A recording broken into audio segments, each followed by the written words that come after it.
Olá, turminha do 7º ano do ensino fundamental, minha cordial saudação a todos e todas. Eu sou o professor Gilson Dias e vou acompanhar você na nossa viagem pelo ensino, hoje na nossa aula de geografia do 7º ano.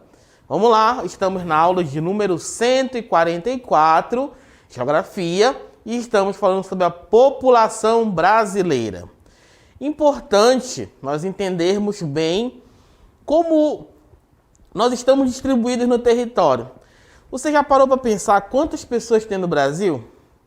Você sabe mais ou menos quantas pessoas vivem no Brasil atualmente? Você já se perguntou quantas pessoas nascem no Brasil a cada segundo ou a cada dia, por exemplo? Quantas pessoas morrem no Brasil, né? Nós estamos acompanhando por conta da Covid-19. Todos os dias, infelizmente, nós temos notícias de mortes no Brasil por conta da pandemia, né? Mas também se morre no Brasil por outros motivos, acidentes, outros tipos de doenças.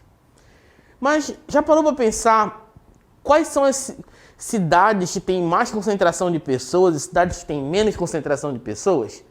Esse é a nossa viagem de hoje. Vamos falar sobre densidade demográfica. Vem comigo. Muito bem. O primeiro conceito que eu trago para vocês de densidade demográfica é a relação entre a quantidade de habitantes e a superfície de um território. Normalmente, ela é expressa em habitantes por quilômetro quadrado, tá? Pensa comigo o seguinte, por exemplo, imagina um ônibus, né? Um ônibus onde você tem a lotação desse ônibus, por exemplo, 50 pessoas sentadas. 50 pessoas sentadas. E podem ir em pé, por exemplo, 20 pessoas, né? Então, a capacidade total desse ônibus é de 70 pessoas. Não é verdade? Quando ultrapassa essa quantidade de habitantes, esse ônibus está o quê? Superlotado. Quando não ultrapassa, por exemplo, se a capacidade é de 50 pessoas, por exemplo, e está levando só 20 pessoas, está com a densidade dele baixa, né? A capacidade dele baixa, está levando menos gente do que ele poderia suportar. Assim mesmo, quando nós falamos de densidade demográfica, em alguns lugares, por exemplo, do Brasil, nós temos grandes concentrações de pessoas por metro quadrado e lugares onde a concentração de pessoas é menor, tá? Tem um videozinho que eu trouxe para vocês para ajudar a ilustrar, por exemplo, a questão da concentração de pessoas, a densidade demográfica. Acompanha. Nessa árvore, imagina aí a árvore genealógica da densidade demográfica no mundo. Nós temos países como Singapura. Singapura possui a densidade populacional de 6,8 pessoas, 0,8 pessoas por quilômetro quadrado. A Alemanha, 1,43. A China, 1,55. Estados Unidos, 2,1. A Índia, 2,51. E Israel, 2,62. Afeganistão, 5,43. E a Nigéria, 6,85. Na verdade, essa árvore genealógica aí é a de filhos por casal, né? Filhos por família. Observa bem a imagem, que quanto mais desenvolvido for a região, menos filhos esses casais vão ter. Países como a Nigéria, como o Afeganistão, por exemplo, a quantidade de filhos por casal é grande. Você pode observar aí, né? Então, a densidade populacional desses países também será grande. Você pode perguntar, professor, mas e a China, né? Ela não tem uma densidade populacional grande? Não, né? Ela não tem uma grande densidade, né? E aí você observa, por exemplo, que a categoria de filhos por casal, ela é crescente, principalmente nos países pobres, nos países menos desenvolvidos. Outro conceito que eu trago para vocês agora é o conceito de transição demográfica. O que é isso? É a passagem de faixas etárias de altas taxas de natalidade e mortalidade para taxas mais baixas. Por exemplo, no Brasil, nós temos a taxa de fecundidade, a diminuição do número de filhos por mulher. Importante falar disso, por exemplo, por quê? Porque existem as pirâmides etárias, né? A distribuição da população sendo contada, né, pelo censo, que a gente vai falar daqui a pouco, que é o IBGE, Instituto Brasileiro de Geografia e Estatística, mas ele faz uma projeção, né? Olha, nesse período nós temos mais nascimentos, esse período nós tivemos mais mortes, né? Eles comparam nascimentos e mortes. Essa comparação dá aí a transição demográfica. Normalmente isso acontece a cada década, que daqui a pouco eu vou falar para você por que acontece a cada década. Quando o censo é divulgado, eles divulgam as taxas de transição demográfica que acontece a cada década. Vamos lá falar sobre a densidade do Brasil? A área total do Brasil passa de 8 milhões de quilômetros quadrados. Então estamos falando do quinto maior país do mundo, tá? Em extensão territorial. A sua população em 2016 passou dos 207 milhões. Hoje, nós já estamos um pouquinho maior, estamos com 213 milhões de habitantes. Naquela época, foi considerada a densidade demográfica do Brasil em 22,43 habitantes por quilômetro quadrado. Olha essa imagem que eu trago para vocês. Isso é uma família do início do século XX, tá? Então, normalmente, pai, mãe e muitos filhos. Pergunta aí para tua mãe, para tua avó, quantos irmãos teus avós tiveram, né? Quantos filhos eles tiveram. E normalmente, até o início do século XX, as famílias eram muito numerosas. E aqui do lado eu tenho um mapa que mostra para a gente a concentração de pessoas, né? A densidade demográfica do Brasil. Observa que quanto mais vermelho tiver no mapa, mais concentrado é o número de pessoas naquela região. Aqui no Amazonas, por exemplo, a cidade de Manaus e a sua região metropolitana é o lugar que mais concentra habitantes por quilômetro quadrado. Não quer dizer que não mora ninguém nessa região. Mora. No lugar que tem densidade populacional baixa, não vive ninguém. Vive sim. Só que essa galera que está concentrada nas cidades, ela vai ter impacto direto na atividade econômica, na atividade política, na atividade de saúde, na atividade de educação. Então, quanto mais gente por quilômetro quadrado concentrada naquele espaço, mais necessárias serão as demandas de política pública para aquela região. Agora, falando da taxa de fecundidade, importante observar o seguinte: a taxa da fecundidade da mulher brasileira vem despencando ao longo dos últimos anos. Observa na imagem que em 1960 a mulher brasileira tinha a média de 6 filhos, tá? 1960 era mais ou menos 6 filhos ou até mais. 1980 passou para 4 crianças. Nos anos 2000 já tivemos mais ou menos 2 filhos por mulher. A projeção a partir de 2020, na verdade, eles ainda estão em estudo, é de 1 filho. E tem casos de mulheres que não querem ter filhos, tá? Isso está atrelado principalmente ao acesso da mulher ao mercado de trabalho. A mulher nos últimos anos, e isso é uma conquista das mulheres, que precisa ser valorizada e precisa ser dita, elas estão estudando mais, se qualificando mais, em busca de melhores salários. Infelizmente, por mais estudo e qualificação que as mulheres tenham, ainda não são valorizadas o suficiente. Nos anos 60, até o início do século XX, por exemplo, a função da mulher é normalmente função doméstica, né? A partir dos anos 80, nós temos uma mudança no comportamento da sociedade brasileira. Agora, a mulher passa a ter acesso ao ensino superior, ela passa a se qualificar e ela passa a buscar os mesmos direitos que o homem. Então agora ela não é só mais a dona de casa, a mulher do lar. Não, ela também é a mulher que trabalha, é a mulher que executa uma função.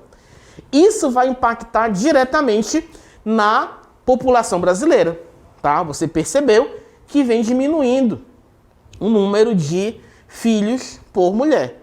Quanto mais ela estuda, menos filhos ela vai ter. Vamos continuar viajando sobre outro conceito interessante para nós, o conceito de migração. O que é migração para nós? É a mudança de um indivíduo de um local para o outro. Isso pode acontecer por diversos motivos, mas os principais são econômico, político, religioso, natural e cultural. O homem é um ser de transformação. A gente não para quieto no lugar só. O homem, eu falo ser humano, tá, gente? O ser humano, ele é versátil. Então, ele nunca fica num lugar só, né? Apesar de que nós éramos seres nômades, né? A gente ficava mudando de um lugar para o outro. E com o avançar da tecnologia, nós nos tornamos mais sedentários, ficamos assim, mais presos num lugar. Ainda existe muito fluxo de pessoas. E esse fluxo pode se dar também, principalmente por categorias econômicas, né? Um país em crise, por exemplo, acaba forçando a população a sair do seu país de origem em busca de melhores condições, principalmente países que passam crises financeiras. Guerras, infelizmente, acabam expulsando as pessoas dos seus países. Ninguém quer viver num lugar onde está tendo conflito, onde está tendo bombardeio. As pessoas querem viver em paz, né? E questões naturais, como, por exemplo, terremotos, tsunamis, né? A gente acaba ouvindo muito dessas histórias aí fora. Dentro desse conceito de migração, vamos diferenciar o que é o emigrante e o migrante. O emigrante é aquela pessoa que sai do seu país de origem e o imigrante é a entrada de pessoas de um país diferente. Então, no caso do imigrante, é aquele que o país recebe, né? Quem está recebendo e aquele que está saindo do seu país de origem. Como eu falei para você, por diversos motivos, seja ele político, econômico, religioso, natural, tá bom? Vamos avançar no nosso conceito de população também, falando sobre taxas demográficas. Primeiro, a taxa de natalidade. Significa o quê? Nascimentos ocorridos da população durante um período. E a taxa de mortalidade, o número de óbitos ocorridos de uma população durante um período também estudado, segundo os estudos de pesquisa. Importante dizer para você o seguinte, ó. Registro de nascimento, natalidade, nasceu. A pessoa faleceu, o obituário, registro de óbito. Tudo precisa estar documentado, tá? Se não tiver documentado, não se tem como provar que a pessoa nasceu ou que a pessoa faleceu. É importante essa documentação para que você possa acessar os serviços públicos, como, por exemplo, estudar, se consultar no posto de saúde, tudo isso precisa de documentos. E esses documentos são os registros de nascimento, carteira de identidade. Você acaba tendo vários documentos durante a sua vida. Vamos falar do crescimento natural ou vegetativo, que é a diferença entre os nascidos e os mortos, né? Taxa de mortalidade, taxa de fecundidade, taxa de natalidade. Importante observar que o número de habitantes no Brasil, a partir do ano que começou a ser contado, em 1870, ele vem numa crescente. Significa o quê? Que a população vem vivendo mais. Primeiro é importante dizer isso, né?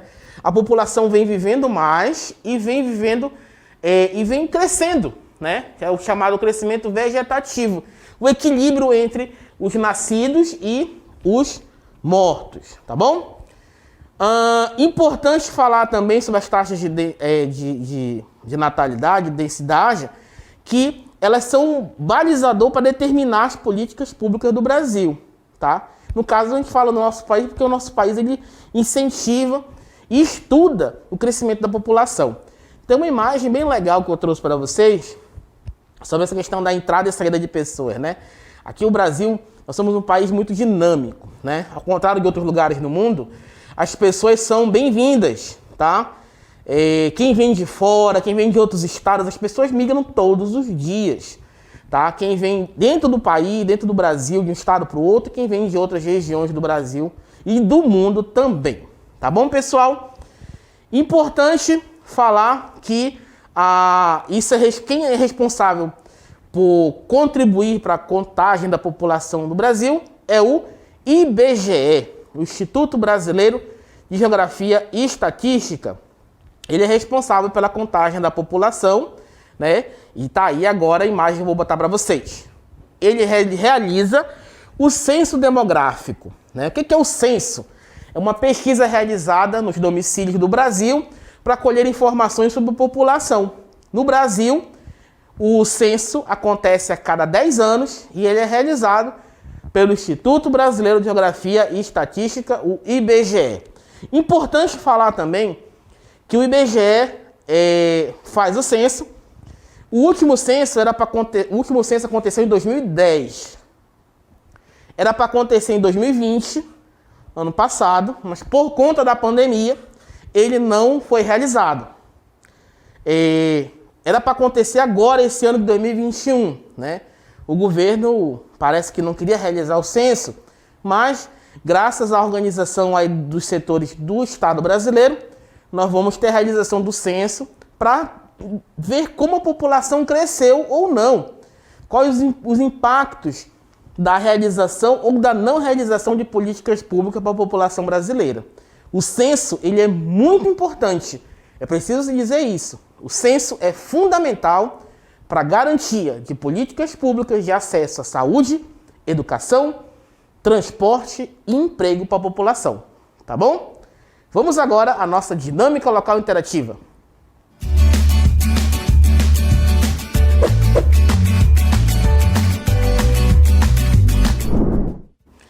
A população de um país ou de uma região cresce ou diminui com base em dois processos.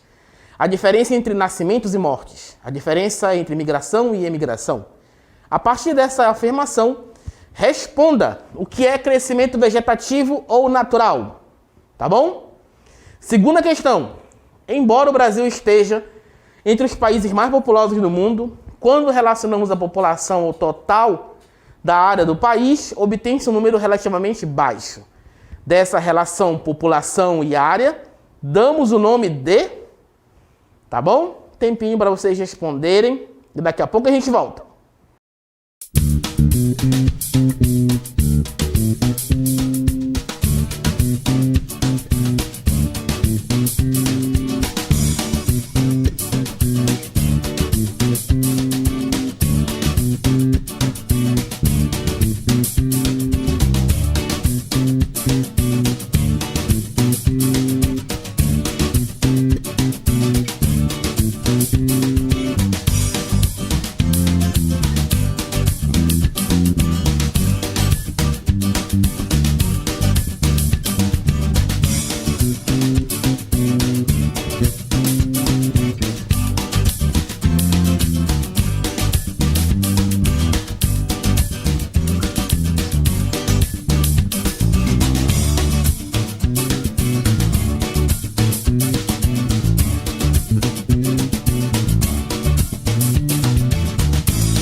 Estamos de volta, turminha do 7º ano, para o nosso momento de interatividade.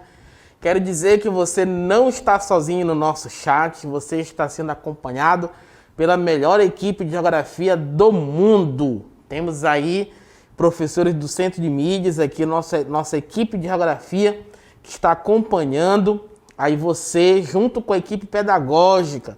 Temos também nossos pedagogos, nossas pedagogas também acompanhando você. Você não está sozinho, você pode chamar a qualquer momento um professor ou um pedagogo para poder tirar alguma eventual dúvida. Por isso você tem que participar do nosso aplicativo do Aula em Casa, tá bom? Muito bem, vou falar com a turminha que mandou oi aqui para nós e mandou a resposta. Não é só mandar bom dia, tá? Eu já dei, ou boa tarde, né? Bom dia ou boa tarde, boa noite, não importa.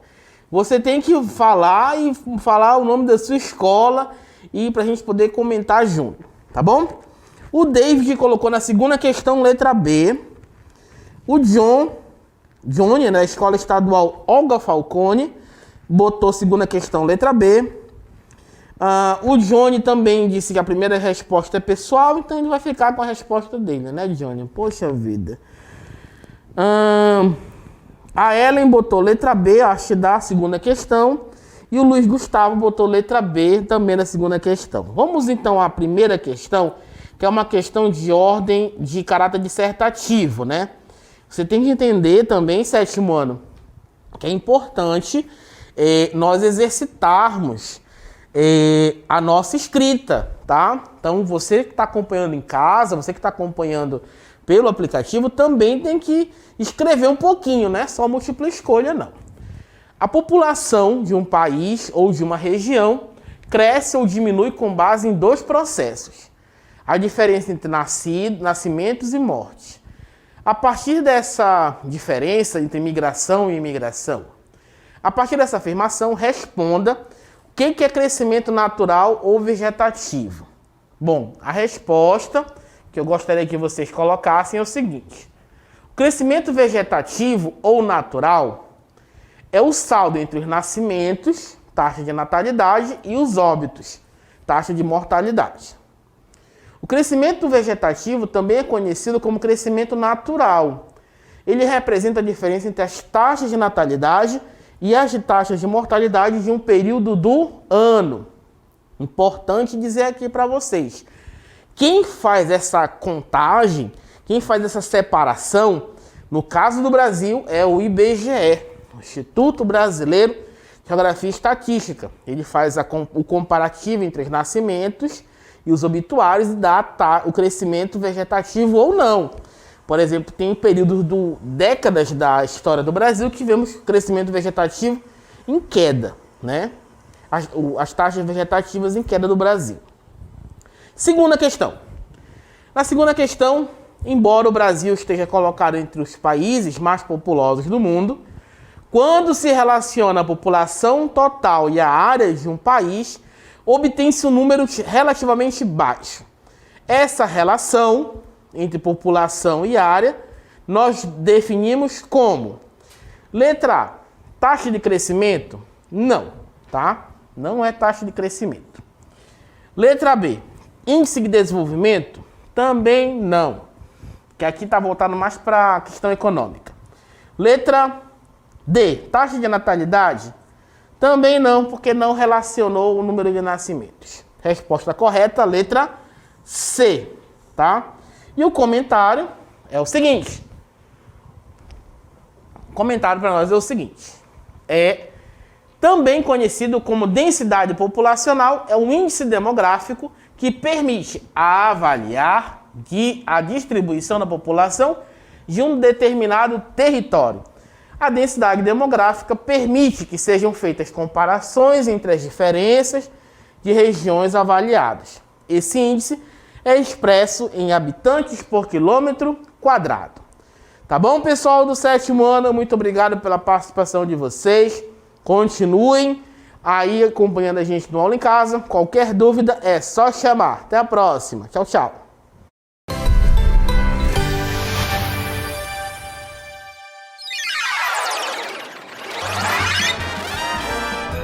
A sua aula continua no próximo vídeo.